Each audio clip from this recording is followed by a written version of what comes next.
una presenza speciale alla Sportiva Sturla, un incontro fuori dalle righe. Cosa ci fa un fuoriclasse della lirica?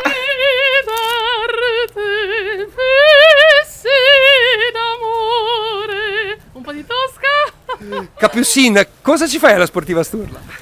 Ma intanto mi godo il mare, questa bellezza, mi godo Genova e la compagnia di persone in gamba come te, come voi tutti, che dedicate la vostra vita allo sport e a appassionare i giovani.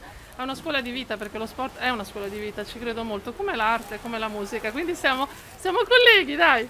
Senti, la tua storia è straordinaria e vogliamo con te e grazie a te raccontarla perché porta un messaggio importante. E allora iniziamo a inquadrarci. Sei, come si direbbe in campo sportivo, una top player, un fuoriclasse. Sei una straordinaria cantante lirica e come è nata questa passione che è diventata poi professione e quanto ci hai lavorato?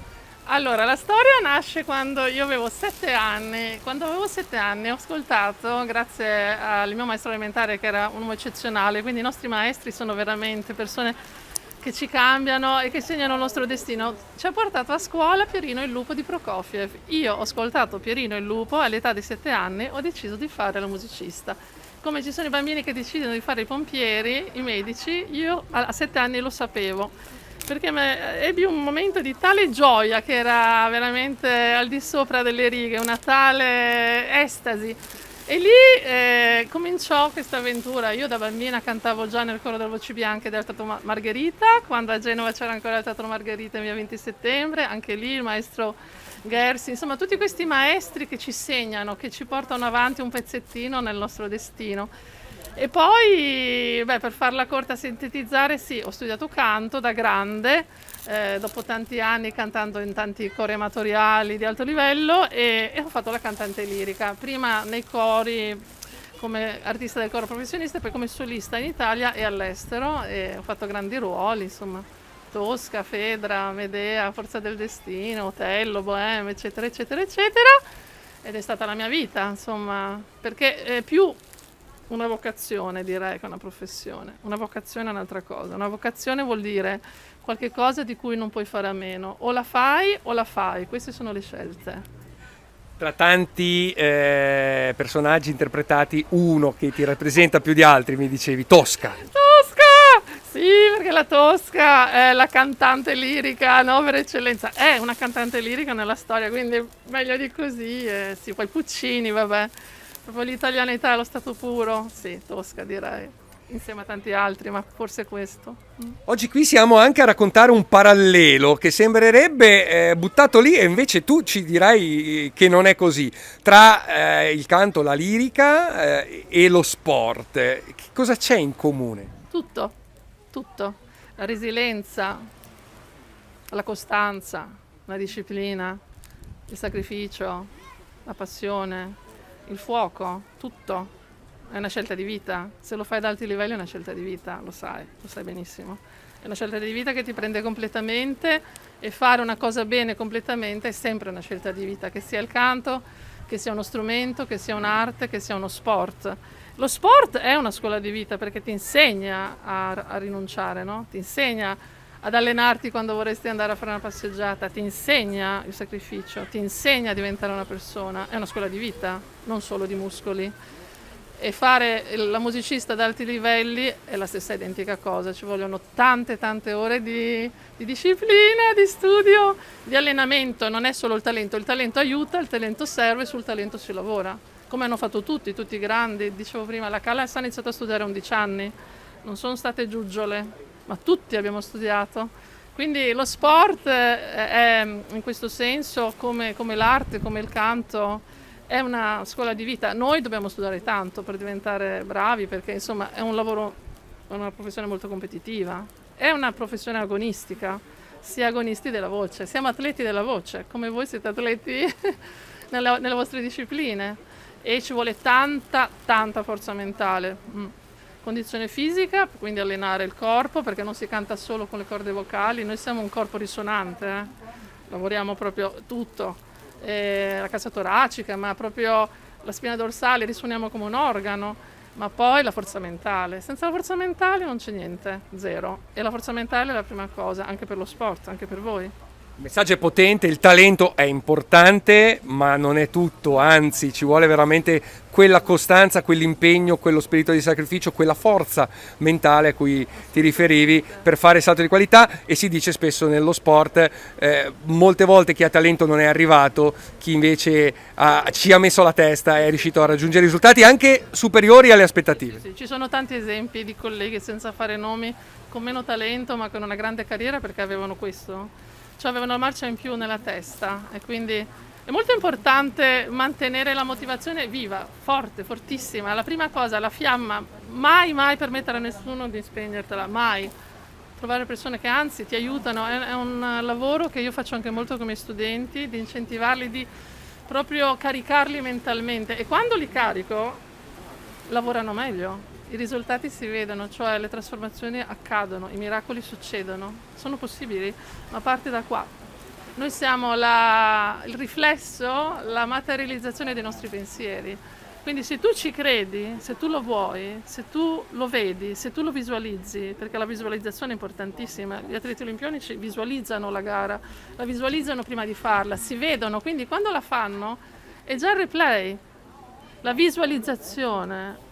Succede anche per quanto riguarda il nostro campo, abbiamo bisogno di vederci cantare, di vederci in scena, riuscire a fare quei passaggi difficili. Se tu lo vedi, se tu ci credi, lo farai. Se tu dubiti, il tuo cervello ti ubbidirà e dubiterai e cadrai. Quindi è molto importante, bisogna veramente, la forza mentale è tutto. Infatti dicevo prima, avremo veramente bisogno di training mentali nei conservatori, che è una cosa che manca, ma speriamo di riuscire a cambiare, di portarli. Venite voi, training mentali. No, ma non è uno scherzo, non è uno scherzo. Io ho fatto dei webinar online, quindi col mondo, perché internet ti apre al mondo, con un training mentale per riuscire ad aiutare i cantanti.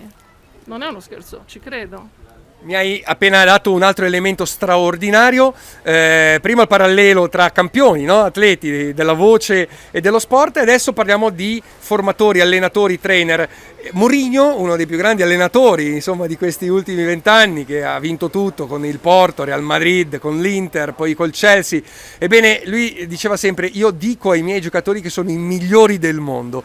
Tu mi stai confermando che va fatto così. Io faccio la stessa identica cosa, cioè io li carico come si carica un cellulare e vanno forte, cioè fai delle cose che tu come maestro neanche avresti mai previsto.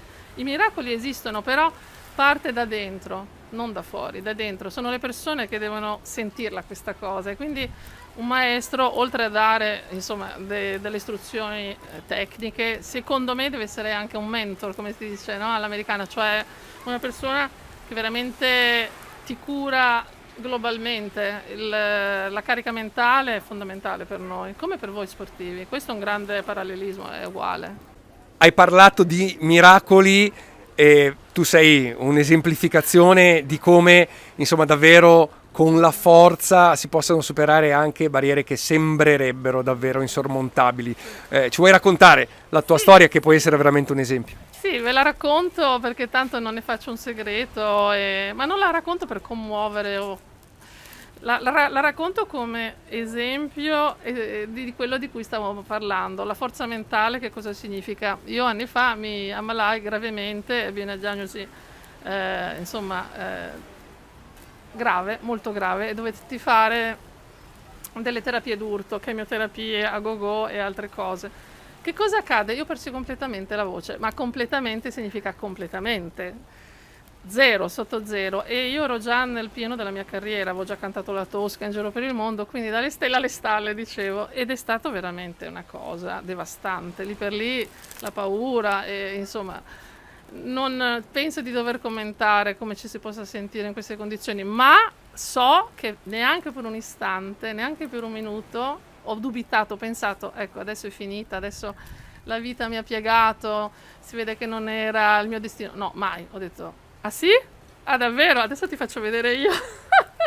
E mi sono messa a lavorare su di me, e mi sono ricostruita la voce, avevo 2 note e l'ho ricostruita, e alla fine da questa disgrazia stata una porta che si è chiusa e si è aperto un portone. Ho imparato talmente tanto su di me, ho imparato talmente tanto sulla voce, su come ricominciare, ricostruire, che alla fine ho imparato ad aiutare gli altri, a guidare gli altri. Tutti mi dicono che in effetti una delle mie qualità migliori come docente, come insegnante è la chiarezza.